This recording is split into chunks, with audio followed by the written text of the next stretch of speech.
Merdeka.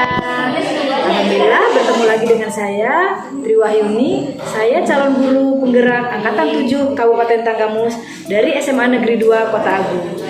Kesempatan kali ini saya akan memaparkan tentang koneksi antar materi dan kesimpulan pemikiran Ki Hajar Dewantara dengan fasilitator saya Ibu Halimatus Sadia MPD dan pengajar praktek saya Bapak Rohman Sularno SPD. Apa yang saya percaya tentang murid dan pembelajaran di kelas sebelum saya mempelajari modul 1.1? Sebelum mempelajari modul filosofi pemikiran Ki Hajar Dewantara pada program pendidikan guru penggerak, saya sangat percaya bahwa saya sudah berhasil menyelenggarakan pembelajaran sesuai dengan tuntutan kurikulum.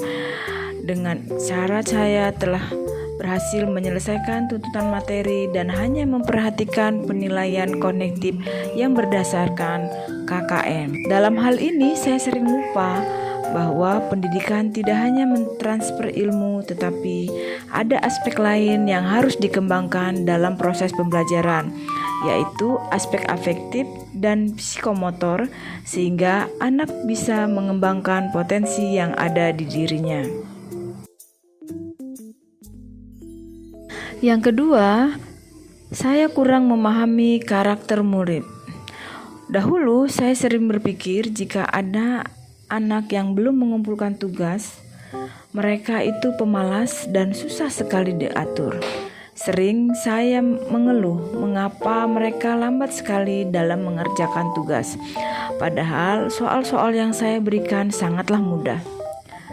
Lalu saya sering memberikan tugas yang sama tanpa memperhatikan kemampuan murid, dan sering memberikan hukuman bahkan ancaman agar mereka disiplin mengumpulkan tugas, sehingga membuat mereka tertekan dalam mengikuti kelas saya. Proses pembelajaran berpusat pada guru. Guru sebagai pusat pembelajaran dengan menggunakan metode konvensional, yaitu dengan ceramah, sehingga murid saya hanya diam, tidak aktif dan hanya memperhatikan. Sehingga saya sering sekali melihat mereka lesu dan tidak bersemangat mengikuti kelas saya.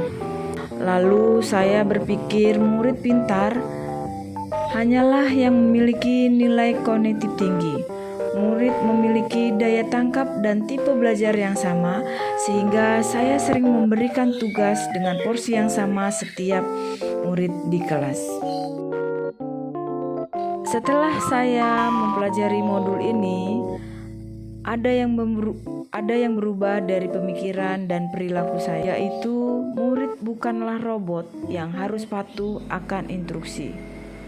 Beri ruang sesuai kodratnya, yaitu merdeka, mandiri, dan berkreasi. Pembelajaran yang berpusat pada murid atau menghamba pada anak, menghargai setiap perbedaan dan karakteristik murid. Setiap murid adalah istimewa dengan karakter yang berbeda-beda. Menyadari guru bukan satu-satunya sumber belajar dan penguasa kelas, kolaborasi dengan murid, orang tua, dan lingkungan. Apa yang dapat segera saya terapkan lebih baik agar kelas saya mencerminkan pemikiran Ki Hajar Dewantara, yaitu menyeimbangkan pembelajaran bermakna dengan menyeimbangkan aspek afektif, kognitif, psikomotor, dan life skill sesuai kodrat anak, kodrat alam, dan kodrat zaman. Menerapkan merdeka belajar dengan membangun komunikasi dan kesepakatan. Mengapresiasi semua kemampuan, keterampilan, kemajuan, dan perkembangan murid.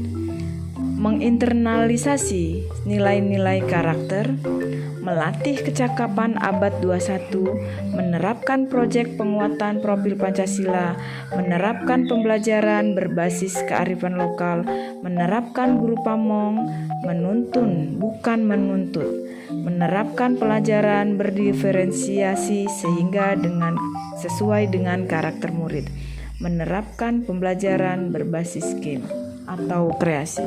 Dapat saya simpulkan adalah 1.